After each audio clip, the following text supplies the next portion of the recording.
Hey everyone, welcome back to another episode of the DJ Sessions Presents the Virtual Sessions. I'm your host, Darren, and right now I'm sitting in the virtual studios in Seattle, Washington, and coming in all the way from just outside of Stockholm, Sweden, we have Joni. And Joni, you're going to have to forgive me. I'm going to let you pronounce your last name for our DJ Sessions fans. Joni, how do you pronounce your last name, man? Ljungqvist. Ljungqvist. Yeah, Was I yeah, close that was enough? it. Yeah, that was great. That was great. Awesome. Joni, thank you for coming on the DJ Sessions today. It's a pleasure having you on board. The wonders of technology and, what happened a few years back of getting people, familiar with streaming live online and basically knowing how to Zoom properly, knowing how to have Yeah, right microphones and lighting has made it, it's been an advancement over here at the DJ Sessions because now we can talk to people from all over the world. They're kind of ready. They're brief. They're a little bit more comfortable being on camera now. So it's awesome to have you on the show today. thank you so much for inviting me. It's great to be Yeah. here. We're going to jump right into some questions here and let Mm, our DJ Sessions fans get to know you a little better here. yeah. Tell us about, your In Search of Sunrise tracks. What is that series all about? Uh, yeah. So I basically when I started making music, so I grew up listening to all these trance music tracks basically, and naturally for me, DJ Tiësto out of the Netherlands was like the thing. Um, and I started making music in my basement back when I was like 15, 16, listening to Tiësto and all these Dutch guys doing it. And I come from this really small town in the south of Sweden as well, so there was really no one else uh, making music the way I was doing it there, or that I could listen to. And I always loved the In Search of Sunrise series with Didier Tiësto. I basically grew up listening to those CDs. And yeah, when I turned 16, 17, I was starting to get some traction. I had some tracks signed to these like different Dutch labels, Armada, Black Hole, of course, which was Tiesto's label at the time, and also this other small label in Holland. And I think I was 17 at the time. I did a track as L&Q called "People I Used to Know," and I remember the label boss there, Misha, Dutch DJ as well, called me one day, and he was friends with Tiësto, and he said basically that, hey, Tiësto wants your track for In Search of Sunrise 4, and I think I was 17 at the time, and Whoa. yeah, I was, yeah, I can't imagine like the feeling I had.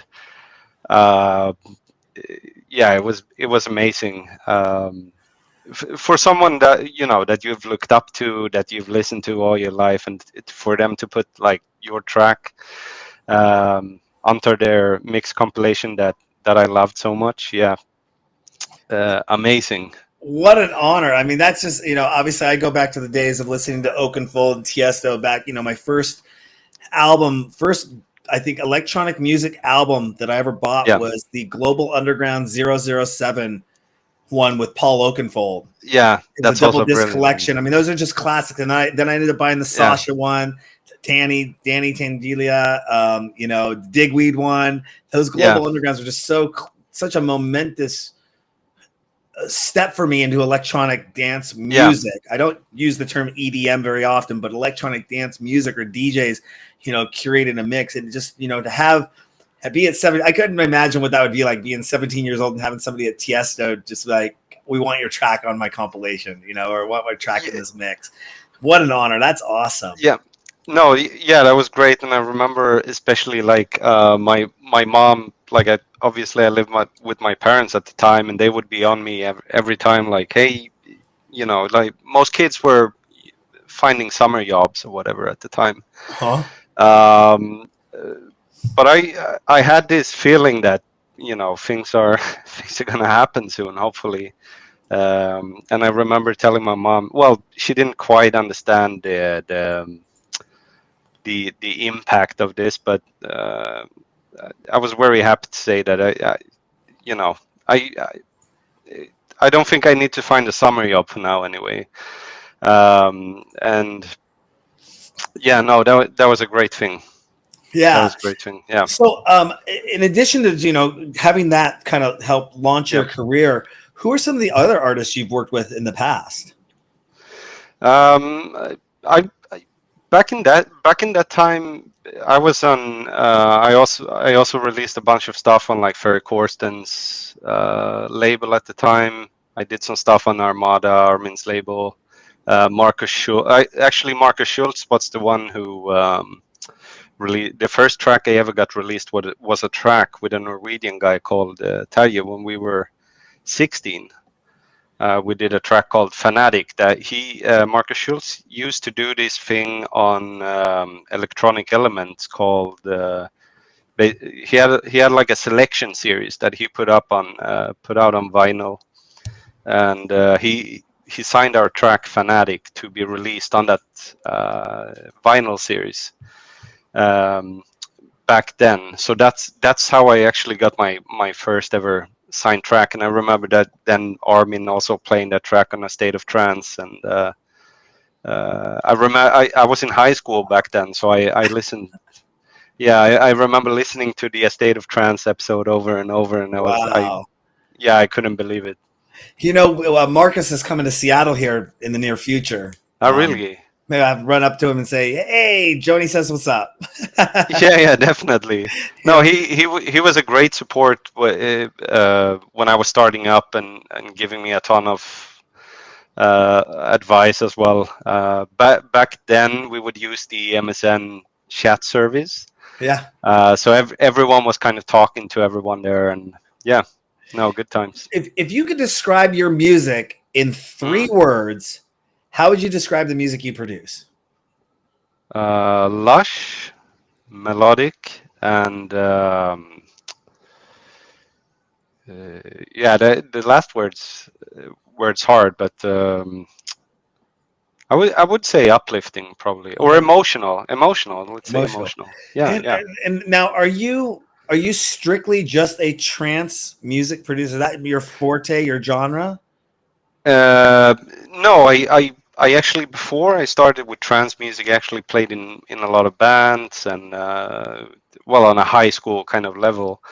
I played in a lot of bands, and then I kind of fell in love with trance music, but also like you said, EDM in general, techno, house, and always, even though I basically released mostly trance music, I've always been into producing and maybe not in official DJing gigs, but gigs where I've had a bit of more freedom. I've definitely played techno, house, even drum and bass sometimes.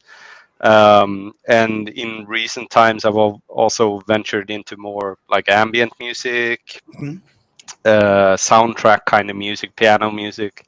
Yeah, I'm when it comes to music, I'm very open-minded. I love that you do ambient. I've been listening to him since I was in college back in, when I found him, I think in somewhere around 2003. It's an internet radio station based out of San Francisco. I always try to give him shouts and props when I can, because it's just always my background. If you know Darren, you come over to the studio, you're in his car driving with him. He's going to be listening to one internet radio station, and that's Soma FM's Groove Salad out of San Francisco. I don't know if you've heard about him or not. I haven't, but I will check them up now. Yeah, Definitely. I mean, they're one of the top live streaming down-tempo ambient stations. Groove Salad by Soma FM. Groove Salad. Thank me for it. They actually have classic Soma FM, which I listened to for years and years and years. So they'll play all those classic tracks, but then they have the new Soma FM where they'll mix some of the classic tracks, and then they'll put in some of the newer down-tempo ambient that comes out. So, and you we'll talk about your own label here in a few moments. But your ambient side projects, you're working with Deep River. You're working on this project called Deep River with Jason Van Wyck. Can you tell us a little bit about that project? Yeah, definitely. So Jason and I actually we met through the trance world kind of. We were both signed to Black Hole Recordings. Okay. And Jason is based out of Cape Town in South Africa. And like I've met a lot of people, but something really clicked with Jason, and we kind of kept in touch over the years, and we've actually done a few trance releases together. And he was kind of heading into, he was doing kind of more soundtrack music, more ambient music, a lot of piano based stuff, and sending some of his music over to me. And like me myself, I really love that music as well. So I think we kind of got talking, but I think originally it wasn't really an ambient music project. This was something we were shipping back and forth. It was kind of trip hop at some point, and electronica, and I don't know. And yeah, so we basically had actually a completed album that I thought was quite nice sounding. Unfortunately, when we tried to demo this for other people, they had some. They weren't always fully into it, and it was it kind of stayed like that. We had the name Deep River already at this point, and it kind of stayed like that. And I don't know, life goes on, and then a few years later, we kind of picked it up again, and I can't exactly remember why, but we said like, what if we make this an ambient project instead? We kind of like we strip away all the drums, all the bass. There was quite a lot going on in these tracks, and then we kind of figured that like, okay, these ones kind of work as they are, and maybe these ones we need to like take out and replace with some new music instead. And I think once we had it figured out, it kind of took a few months sending back and forth. And then Jason knew this guy at, I think the label is based in Oakland. And they listened to it and they were really into it, and they said, yeah, let's put this out. And so we got our first release actually about a year ago. Last summer, they put out our first volume 1, we call it, because we're certain there's going to be a volume 2 and at least a volume 3 as well. Yes. Awesome. It's in progress, but yeah, it might take a few years. Hopefully not. But Some of these things do, but with, like we were mentioning earlier in the beginning of the show, the ability to collaborate online, obviously over the last 15 years, 20 years. I mean, I don't know when it really. I mean, probably once high speed internet became available for everyone, made it a lot easier rather than obviously dial up.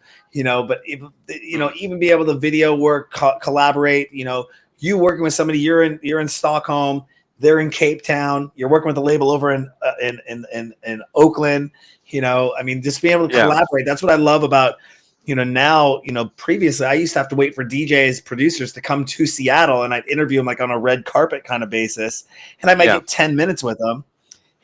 When they show up to play a gig, and then I get 10 minutes backstage in the green room with them, and then they're out. Here now, using technology, I could sit down with you, Joni, do an hour-long segment, really get to know you, find out what projects you're up to, find out who you're working with. It's not a in-out puff piece kind of thing. And I just really love technology as how it's advanced, and you can kind of do all that working together and then share it to multiple different platforms. Like we use Restream to share. Like I'm sharing to Facebook, LinkedIn, X, our website, our virtual reality nightclubs. You're sharing it to your site, to your fans and stuff. So it's just really awesome. Now you work with other labels. When did you decide to create your own label? Tell us about that label and what made you want to kind of say, I'm doing this on my own and do my own label. Was that something that was done later on or earlier, or along with all the progression of what you've been working on with other people?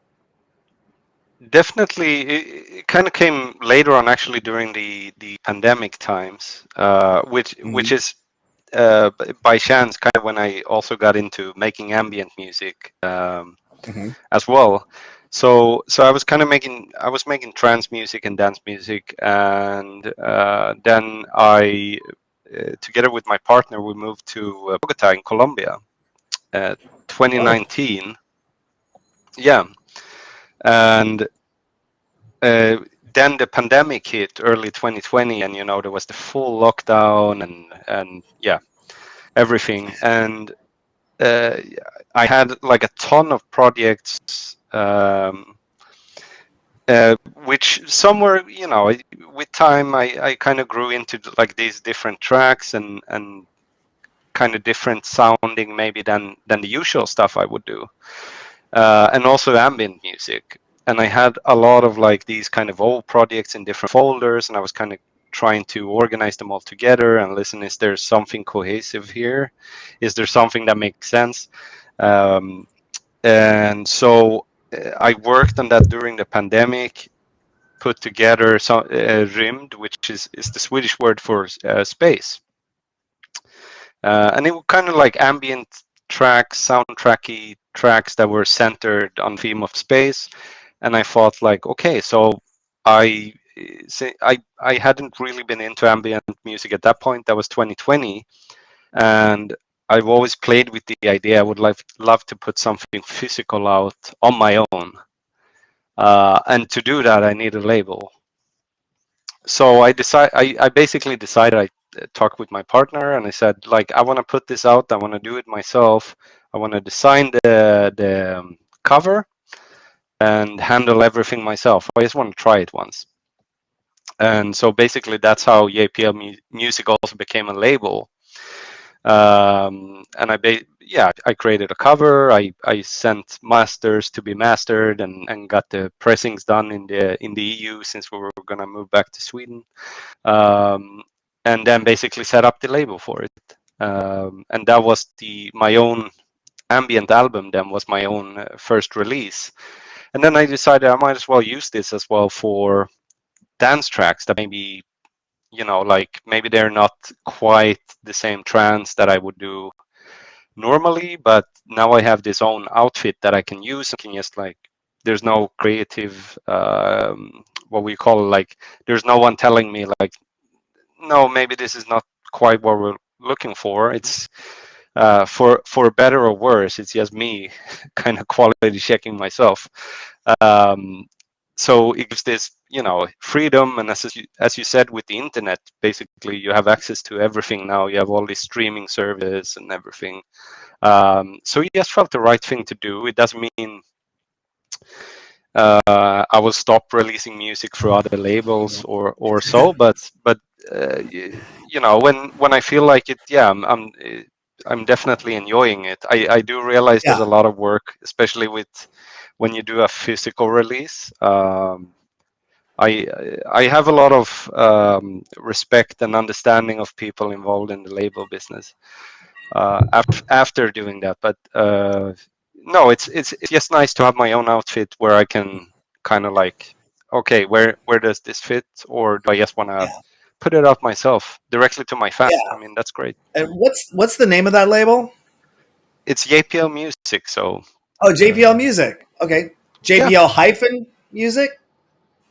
yeah. For not for the label name, but for the website, yeah.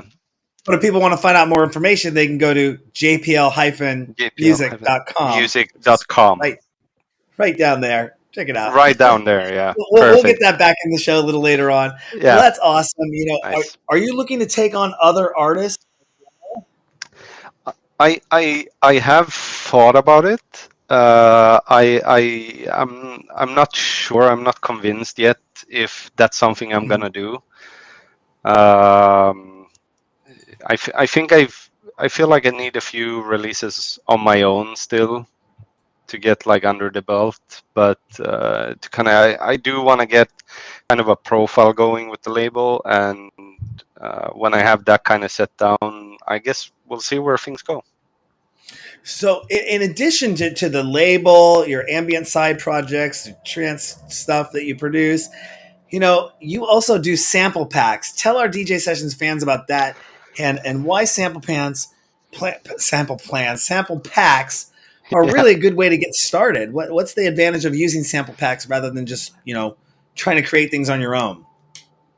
Well, I think it's a like I think it's a great starting ground. Kind of like sometimes you're really stuck. I don't know. It's different for different people, obviously, how you start a track, basically. But I always found that you can listen to a loop, or you can hear this melody that kind of like, okay, it doesn't mean you have to use that exact melody to get started, or use that exact melody in your track, but it's a great kind of starting creative ground. I mean, I've had times when I found this loop and I feel like, okay, I can do something with this, and you start building a track from it, and you might even pull that very loop out in the end, and that's not even And left in the use it track, for right? yourself.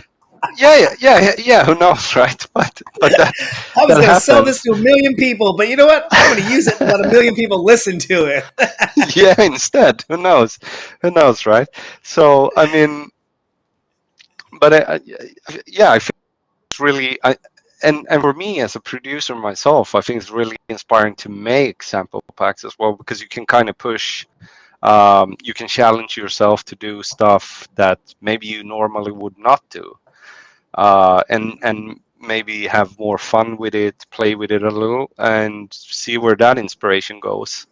And I mean, I'm really happy. Sometimes I have people saying like, "Hey, I really like this sample or whatever," and I kind of got my creativity going with it. And I mean, yeah, for me that's awesome. I'm really happy to hear those things, and I think it's a win-win, because I enjoy doing it, and as I said, it sparks creativity in me as well. It's good to challenge yourself, I Absolutely. think. Yeah. Well, I mean, you're out there, and you're sharing your knowledge with the world and helping people, and that's kind of a really noble cause, rather than just like you create and you only create for yourself to release your own stuff, but you're helping Yeah. others, inspire others to say, "Oh wow, I really like that. Put it in." And I mean, I have you ever had a time where you've like heard somebody's track and go, "Hey, that's my sample they used." Does that happen quite I've often? I've Yeah, I'm not gonna say any titles or names, but I know I actually before I did I was asked back in the day to do a sample pack for a company, basically, Okay. that put out sample packs, and I did some samples for them, and I had a track going that I wasn't getting anywhere with, and I thought, well, these kind of pieces are gonna work for this sample pack. And then I heard a track come out on uh, a label. Basically, the whole track is built. It's basically a finished version of the track I had going, built on those samples. But I mean, hey, that's what the use case is for. So I don't know. Maybe I should feel flattered that I did do something good there, and someone was able to do like a full track from it. Nice. Um, yeah, Now, are you a hardware or software producer or both? I've been I would say both, but as I said, when I used to have a bit of hardware, and we lived in Stockholm, and then we moved to Colombia. And before moving, I sold basically all my gear. Uh, yeah, it was just, I didn't see a point in like shipping it over there, and then yeah, it was just this big project to get that done, and so I got rid of all the hardware I had, but I was to be honest kind of in the box working with mostly software anyway. But I am also like a synthesizer nerd. I love getting nerdy with hardware. With Jason, for example, who I have the Deep River project with, we love talking about synths and new synths and old synths, and these days I recently just bought a synth again, just to have some hardware. But otherwise, I am completely software these days. Awesome. And what would be some of your favorite pieces of gear and or programs that you use when you're creating tracks and or I sample packs? Yeah, so I do work in my DAW is Cubase that I work in. I do use Omnisphere. I love Omnisphere. It's amazing. It's so versatile. I don't know, and that software. Um, there's nothing you cannot do with Omnisphere, I would say. Um, And I also, one of my favorite like go-to pieces of software is actually freeware. So this is a tip as well if you're on the lookout for a good free synth, and it's called Surge. Surge. Yes, and that's complete. It used to be a you used to have to actually pay for it back in the day, but it is freeware, and I use it on almost everything. Okay. Almost everything I do, there will be something made by Surge on that track as well. And then as I think for hardware, I'm not quite as loyal. I will do. I usually buy a synth. I test it. I use it maybe for something, and then I sell it and get something else. When I grew up, I used to love there's a synth called JP 8000 by Roland, which was kind of got famous for the super saw sound, which is very like trance and anthemic trance. And I could never afford it. I was very young when that came out, and then I did buy it secondhand, of course, when mid 20s, I think. And I kind of played with it, and then I didn't yell with it, and then I got rid of it, and then I don't know, 5-10 years after, I bought it again for some reason, and then just kind of sat there, and I'm trying to force myself to love it, but I don't know, it didn't click. I think it was, these things, they have so much nostalgia in them as well. Um, but yeah, hardware wise, very unloyal. But with software, definitely check out Surge. I think Surge. Omnisphere, I think most people have heard of, but Surge, I love it. Awesome. I want to take a pause here really quick and give a shout out to, I hope I say the last name correctly, but it's Martin Bohawk. He goes JPL, Heartside. Let's see if I can do something really cool Hard here, time and I back. can Yeah. I can hang on. Let's see if I can do this really quick. There's some really cool, like I can go boop. Oh, it's not showing up. Oh, there we go, Martin. There we Ah, go. nice, Give it a shout out for you right there for Martin. Thank you, nice. Martin, for tuning in today. Yep. Do you feel the line between DJing and producing has gotten smaller as technology has advanced?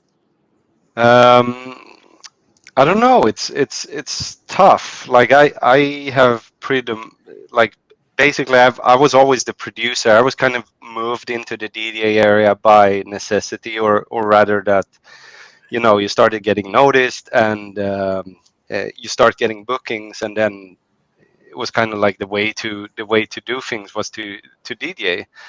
Um, but I don't know. Maybe that's I think it's a hard question to answer. I do think you have the tools more available to you today to do both producing and DJing. And I don't think it's very common today to be a DJ without being a producer as well, or even the other way around as well. So uh, probably they are yelling, kind of. Uh, yeah, no, I do think the lines are getting thinner. They are definitely. And you mentioned earlier in the interview, you started at a very young age. You were in bands. I assume that was it. Did you start as early as grade school or middle school? I don't know of how it works over there. Yeah, We have like kindergarten through fifth grade, yeah. then we have sixth grade through ninth grade, then we have or sixth grade through eighth grade, then we have high school is ninth grade through 12th grade. Where did you start, and what was your strongest motivation to pursue a career in music? Well, I mean, I'm gonna kind of go through it brief, my whole like background, but I can start like I remember hearing my dad or my parents had like this synthesizer cassette, like a cassette tape with synthesizer music, and I was just like taken aback when I heard that, and we're talking now like I was like maybe 7-8 years old. I got a What year was keyboard. this? What is this? 95, maybe Okay, 96. okay, okay, okay.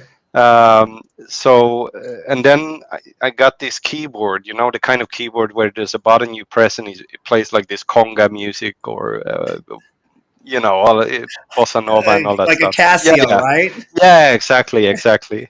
So I got that, and that was kind of how I learned to play somewhat. So, but actually, like making music, I think when I was 11 or 12, there was this piece of software made here in Sweden, actually called Rebirth, which was basically this fairly basic, but also pretty advanced. Like it was 808 and 909, like the drum machines, and then the 303, like the acid.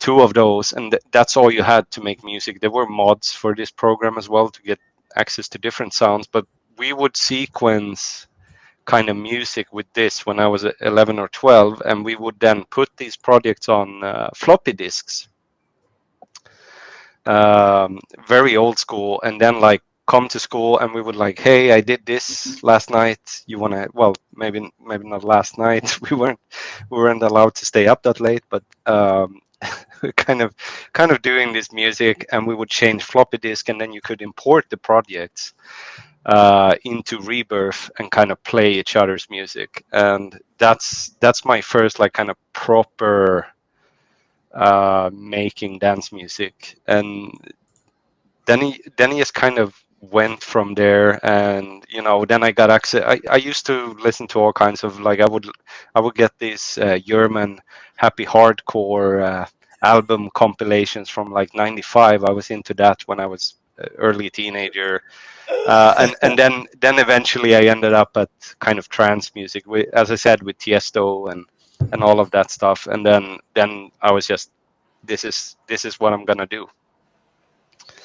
Nice. So yeah, so I never had I don't think I ever had like a motivator that was like, I'm gonna release music. But I did actively try networking back then. Like, I remember you would try actively to find DJs on MSN, to push your demos through, and I would just bombard, um, send emails to everyone, and I got rejected a lot. Like, for 2 years, I got nothing but rejections, until Markus Schulz picked that track up, and then once like the doors kind of opened, and that's the way it goes. Yeah, I mean, it's always funny. You look back and I look back and I've been doing film and television production. I mean, people trip when I'm turning 50 in August. Yeah. And when I say I've been producing and working with video since the age of 6, I have 44 years of playing with video cameras, Yeah. starting out kind of same like you did with the Casio keyboard, but I was playing with my dad's video camera that I wasn't supposed Yeah. to touch as a kid because it was like $1,000 back then. If you Yeah. took $1,000 in the 80s and looked at what it would cost now, it'd probably be like $4,000 of what, we were Yeah. playing with. And I'm a 6-year-old kid making these home movies and stuff. And I Yeah. walked right out of high school and walked into public access television, and then a few years later started producing shows, the broadcast network shows, and then got into podcasting, got into live streaming, and all that fun stuff. But a huge motivation for me pursuing a career in this is meeting artists like yourself, getting to tell your story. I've morphed and done a number of different genres of shows. Like you said, you Yeah. started in happy hardcore, and then switched into trance, and now you're going into ambient. Kind of natural progression. I wonder if that's kind of an interesting progression, that you start with the harder stuff when you're younger, but then as you Yeah. get older, you kind of like, I want the stuff I'm going to go kick back and listen to and sit in the bathtub to and relax. Yeah. There's so much going on. Yeah. I need to Yeah. Exactly. chill. If that happens. Um, Martin That, just chimed in again. Baki and Joni Bali. This track is still amazing. oh, that's Baki nice and to hear. Joni Yeah, that's Bali. that's That's from 2006, I think. So yeah, that's almost 20 years ago. almost 20 years ago. Let's see if we Ah, can that's pop it in here. We'll amazing. pop it in. So there's Yeah. Martin coming in again. Cool there. Awesome. Yeah. Thank you, Martin, for tuning in Thank again. you. What if you could give one production insight to new producers out there? What would that tip insight be? One like the top number one. I think maybe this is a cliche, but just do your own thing. I do think, I think when I myself had like kind of issues and creativity blocks and kind of got stuck with doing music myself, it was always because I was too concerned comparing my own music to someone else's music, or I was like listening on the side to how does my track sound next to this track. And I really do think, yes, like believe in your own thing. If you do this thing and it sounds good to you, then do it. And just like keep pushing whatever ideas you have, no matter how weird they might seem, or you know, maybe it's not strange or weird at all, and sometimes that's great as well. So no, if there's just one tip, just do your thing and keep pushing for that. That's what I hear. A lot of artists, a lot of producers come on the show and say, don't follow the trends, because by the time you get something out there and it's published and it's out there, the trends are going to shift. Do your Yeah, own stuff and try to rank for those genres. Do what you feel is good. Don't chase tech house is the awesome genre right now, so I'm going to yeah, start making tech house tracks. But then all of a sudden, yeah, by the time you're ready to go, progressive trance could be the style, or drum and bass, or exactly. dubstep could be what's hitting hot. So if you just make it a stuff that you're making, go with that and push that out there. And obviously get it Yeah, mastered. yeah, Go through the yeah, steps. yeah, yeah, yeah. Of course, make A it lot of people sound don't good, but understand that it isn't just about getting Fruity Loops or Ableton or Logic and making tracks. You mm, really collaborate, talk with people. I mean, I yeah, think oh gosh, what's his name? Bobovich. Let me get his name really quick here. There are people that you can go online and they'll host. They will host, sessions where I'll get his name in a second here. You can submit your yeah. track to him, and he'll do a live stream with other people on, and he'll basically dissect your track and give All you right. tips and pointers and say, Yeah, you know, um, this is what I think you should do. This is what I would recommend, and give you that kind of free feedback. Let me see if I can find his name here. It's on the front of our site at thedjsessions.com. Robert. yeah. It's Robert. Come on, Robert. I always pronounce his last name wrong. It's Babazic. Robert, Babicz. Robert, Babicz. Babc. Babis. I don't know. I can't pronounce. Sorry, Okay. Robert. Please don't murder me for it. But you can find him on the DJsessions.com, or you can find him Yeah, online. And yeah, he's a really cool guy. Been producing for decades, and mm, you get that free input and network with people, and collaborate with other artists, to help get it out there. definitely. But Yeah, people don't understand that really the entertainment game can be it's a money game. It takes, yeah, you really want to get out there, you want to publish. I mean, people don't understand. You might have to, you're going to work with a label, you're going to get maybe a PR person, depending on what you want mm, to do. Do you want to produce and put tracks out, or do you want to be a DJ and get bookings?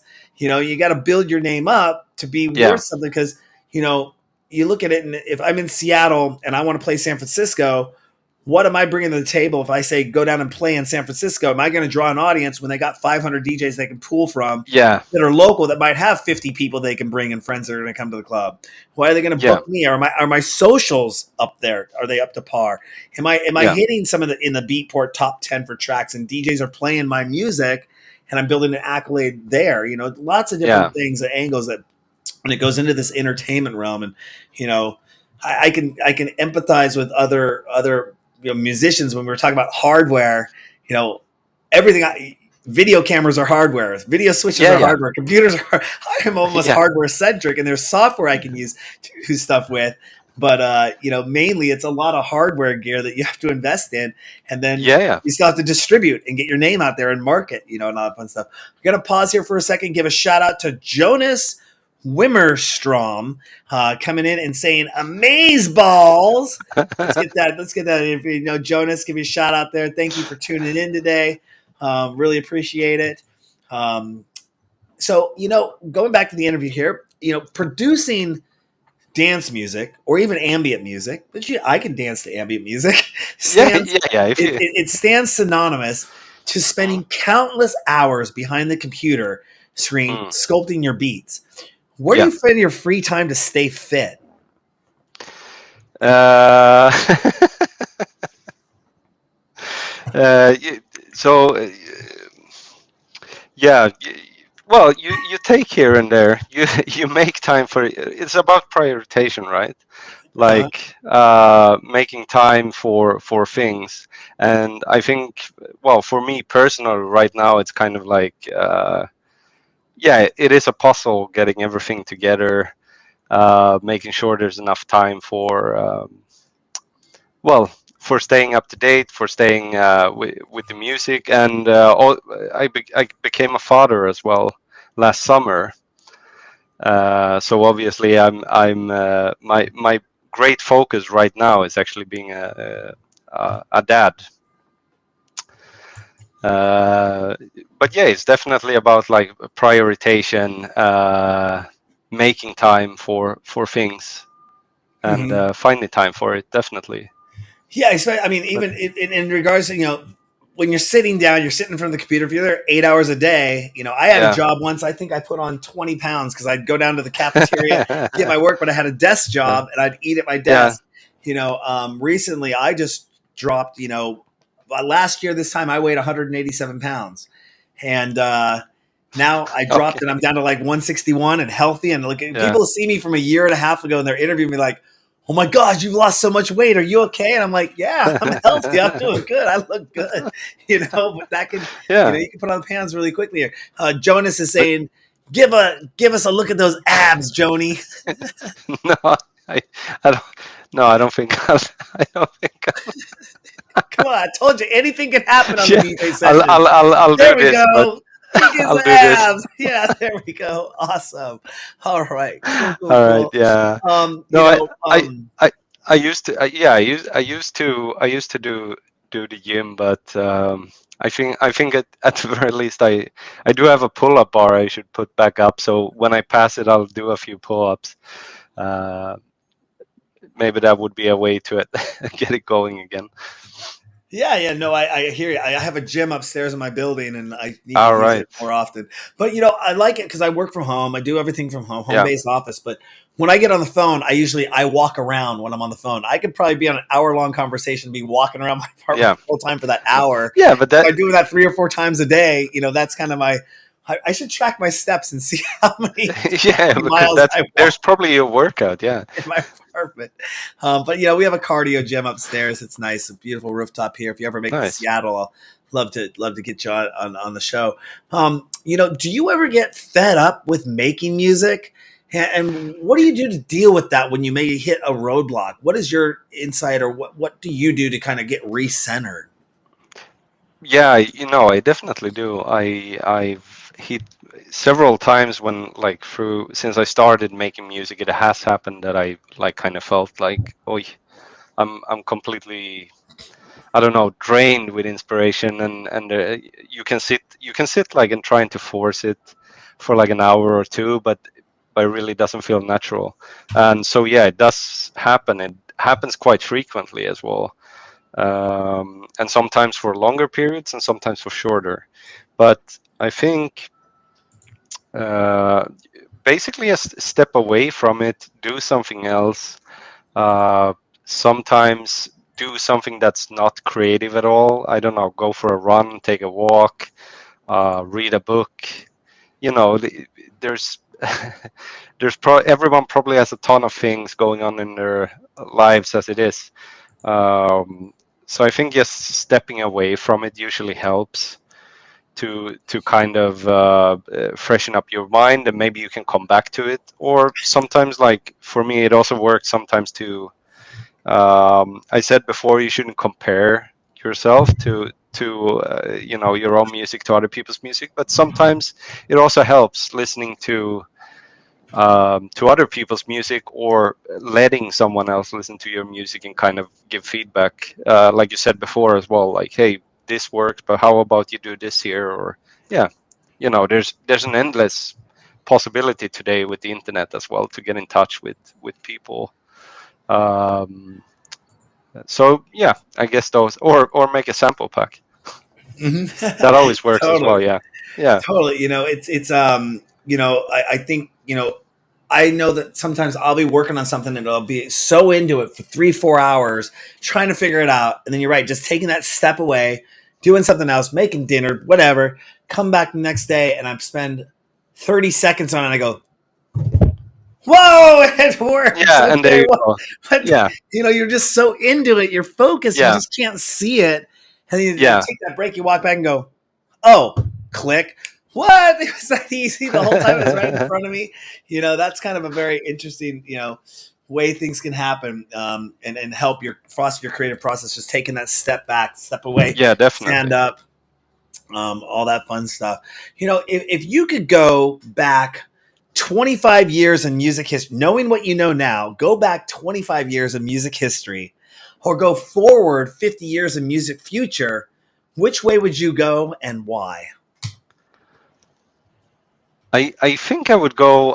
I'm super curious about what's coming up, because I think like what's fun about the music um, business and music in general is it's so ever changing, and it's so tied to, it can be tied to people, but also like culture and what's happening in the world.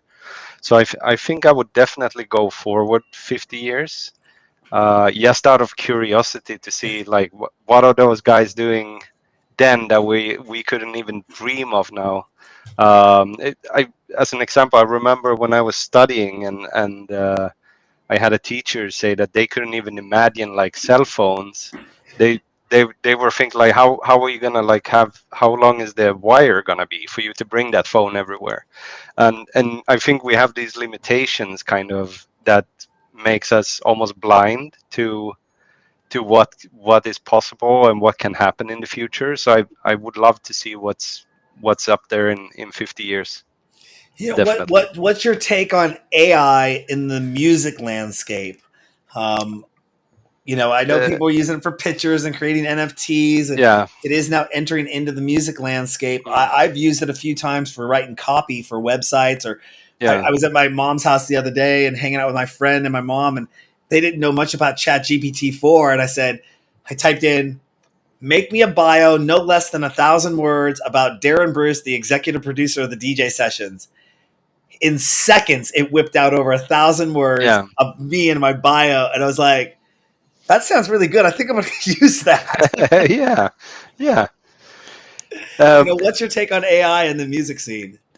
I like I don't, maybe I haven't formed my opinion very well. I would say like AI is still fairly new, but it's an exciting field, and um, I think yeah, why not? Like as a tool, I think for me AI is a tool that you can use to produce or do things, and I really I don't have a problem with using it as a tool to achieve your goal. And if that goal is to make music, or yeah, or use it as part of your music, I don't know, why not? I as I said, I probably haven't like thought about this well enough, but no, as a tool, yeah, why not? I mean, there, I'm sure back when arpeggios and sequencers and stuff came out, people were like, but you're not playing this live, like you are programming and then pressing a button and it plays it for you. And yeah, so I don't know. I think as a tool I don't see a problem with it. I think it might be part of what leads like the future of music, and shapes how music will be made and sound in the future. So yeah. Yeah, it'll be interesting to see how it comes out because I was in Amsterdam the last couple of years. I think last year AI was kind of a big topic, and or maybe it was in the year before that. And a lot of the people say, you might be able to say, I want a trance song, 132 beats per minute, melodic, uplifting, 4.5 minutes long, and and put that in, but they say it would lack the soul of the creation. Yeah. But as right now, I think ChatGPT only goes back to 2021 or 22, but it's just going to keep getting better and better and better, Evolving. Yeah. evolving. I don't think we're ever going to see a Skynet kind of thing go on. No, It's just pulling data from the internet and aggregating it. It's not like yeah, a yeah, brain yeah, that's thinking. It's just pulling data and writing it in yeah. a user friendly format with tone. I've seen Mm, programs out there with AI programs. You can choose the different tones that you want, and like you can say right there. Like there was somebody that said you could take AI and let's say use physics for example. You say, explain to me physics as I was a third grader. Okay, explain yeah, to me physics. Or explain to me physics if I was 8 years old. Explain to me physics if I was 12 years old. Explain to me physics if I was in college. A first year student in college. Okay, explain to me physics if I was had a master's degree in engineering. It'll yeah, write it all different for each of those different people. So it'll be interesting to see how music creation kind of unfolds with that. definitely. I'm kind of excited for that. Going back to the original the question I'd asked you earlier about you creating your own label during Pandy.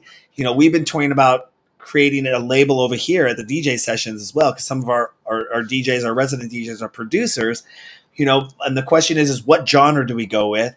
Do we only take Yeah, internal submissions? Do we, or do we take external submissions? yeah, How does that deal look for an artist? Like if we put a bunch of money behind that artist, I know this has nothing to do with AI. I kind of shifted back, but what happens if we sign an artist and they're AI producing music? yeah, Or at least using it as the base for the music. Are they, like you said, the arpeggio and the those kind of tools? You're like, well, you're not really making it, or you have to quantize and you're switching, yeah, doing all that, and you're like, you're not really doing that tweaking of the music. The computer's doing it for you, and it's yeah, like, okay, yeah. what No, do you do? yeah, I do see like the kind of issue in that sense.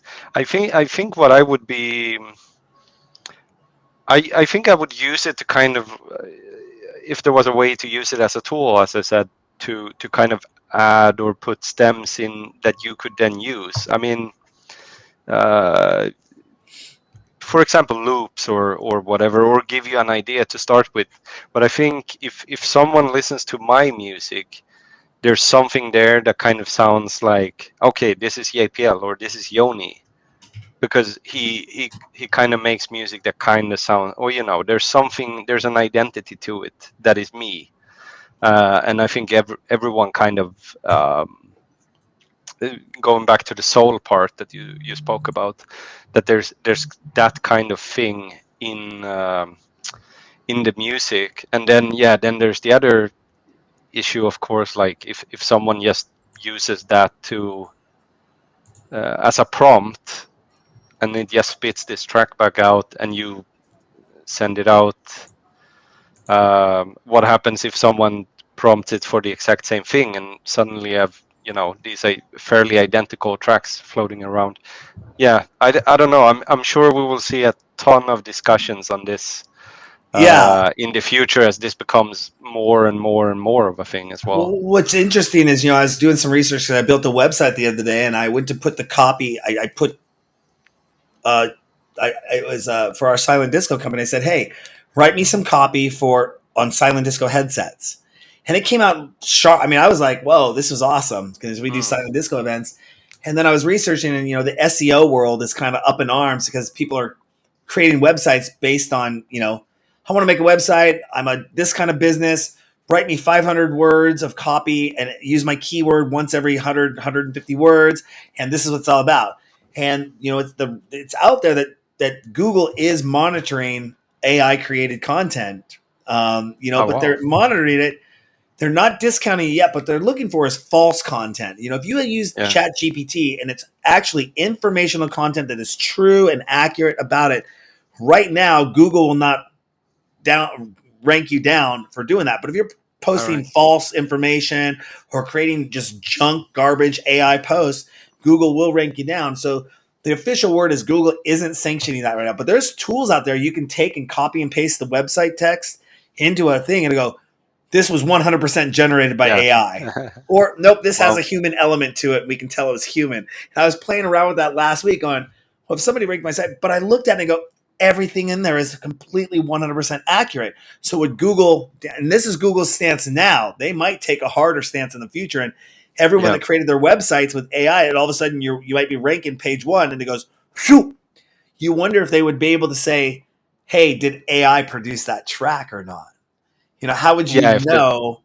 Yeah. That that was a track that was produced. I mean, like you said, what happens if somebody does type in 132 trance, uplifting, soulful, and it pops out a track for me, but then you do it, and it pops out a track for you. We got almost the same track Yeah. going. It's like, whoa, what happened there?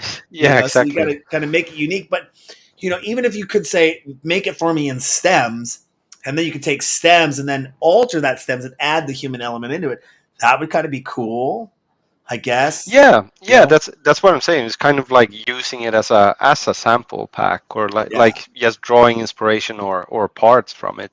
Um, but yeah, it's a super interesting field. Yeah. Um, I think. Now, how would you define success as a DJ producer? Would that be a Beatport top 10 hit, a sold out tour? What are your thoughts on this? It's like when you say, I'm attaining to this goal, or I've made this many albums, or is it always ongoing and there's always another bar to hop to? Or is it, I, I I think when I started out, I was very concerned with like um, I should have this many bookings, or kind of like that I always have a tour going, or I'm playing this many gigs and my music is always popular. Maybe not like a short like a top 10 or such in specifically, but I think as I grew older and I continued making music, I think what I realized is you kind of go back to uh, why did I start making music? Like I kind of had that thing where I lost, which we talked about before with inspiration, like where you kind of lose your motivation, or you kind of struggle to find like the enjoyment of doing it, because I was finding I was doing it too much for reasons that at the end maybe did not really click, or so I kind of went back to why did I start making music? Because I love making music. I think it's fun making music, and I love sharing the music with other people. And I think that kind of took my bar way down to success for me is when I make a track, I'm happy with that track, I'm able to share it with people, and people enjoy it with me. And once you come to that kind of or that I came to that anyway, when I stopped kind of trying to be this and that, I kind of felt that okay, now I enjoy making music again. It's fun to make music. It's fun to be part of it, and then everything else like is kind of a bonus. If a track does well, DJs play it great, but and I mean that's I still love that as well, but it doesn't have to be. It doesn't always have to happen for me to feel that okay, this was a successful thing I did here. And I think for me that is important because that made me actually like making music again, which I had a period when I kind of lost that, and I became kind of like why am I doing this? And yeah. I've had that burnout a number of times. I just kind of went through that myself in 2023, where I moved after living in a place for 9.5 years. I only moved half a Yeah. mile away, but I made myself a promise that I wasn't going to start doing anything till I got settled into my new place. The studio was built out, the office was built out. I felt comfortable, so I almost had like the first 5-6 months of 2023, I just really wasn't doing much because I just wanted to feel comfortable in my new place, feel I had things going, which then turned into, a few months over the summer. Kind of took a Yeah. break, came into, ADE came up. I love going to Amsterdam every year and networking over there, kind of rekindled things again for 2024. And now I'm just getting back in the saddle of almost a year of not really go, go, go, go, go, go, go, go, go, Yeah. and let's get everything back up and ramp up production, get us back up to our 100 hours of content that we're producing a month, our events that we do, interviews, guest mixes, all that fun stuff. But sometimes you just got to take that hiatus. And that's the one good thing about being your own boss when it comes to these things. Nobody's pulling your strings or saying, like nobody's telling you, I mean, unless you maybe are under contract to say, you have to produce 4 tracks a month for us and knock that out. Otherwise you're going to lose your contract. It's like, I got Yeah, my own yeah, label. I exactly. can release when I want to, Yeah, I can have fun with my kid if I want to go play, and take my time off exactly. and do those kind of things. I'm a foodie. I like to travel. So, it kind Yeah, of benefits me that I can go to different cities and find something there in the electronic music world, but also take some time off if I want to and have some yeah. fun. Well, Joni, we're definitely going to be following up with you here. As a kind of rule of thumb on the DJ sessions, we like to stay in touch with the artists and the producers and the DJs and electronic music industry professionals that come on the show. We'll follow up with you here in the next 6 months. Check out what you got going on. Super excited, and thank you for coming on the show. Is there anything else you want to let our DJ sessions fans know about before we let you go? Just keep an eye out on ypl-music.com because there's more music coming up, and I will be posting updates there. Yeah, down there. Awesome, down there, So and keep that'll your link eyes to out. all your Yeah, socials and everything as well. it does. Yeah, yeah. Awesome. Well, people, you heard it here right from Joni himself, coming to you from outside of Stockholm, Sweden. Go to jpl-music.com for all the info, deets, socials, new releases. Just go follow him. He's a good producer. He's backed by some of the best in the industry. You know those names. I don't even have to drop them. Go check him out, jpl-music.com. Thank you again for coming on the show, Joni. It's a pleasure having Thank you you. so much. It was You're a pleasure. welcome. On that note, don't forget to go to our website, thedjsessions.com, where you can find over 600 news stories, exclusive interviews, exclusive mixes from DJs and producers, and more at thedjsessions.com. All of our socials are there. Subscribe to the shows, our podcast series. It'll automatically download. You got iTunes. We're everywhere out there. But the best place to go is thedjsessions.com. Check out our store. Get some merch. You buy a piece of merch, you can get a guest appearance on the show, ask some guest questions as well. But all of that and more is at thedjsessions.com. I'm Darren, coming to you from the virtual studios in Seattle, Washington, and that's Joni coming in from just outside of Stockholm, Sweden for the DJ sessions. And remember, on the DJ sessions, the music never stops.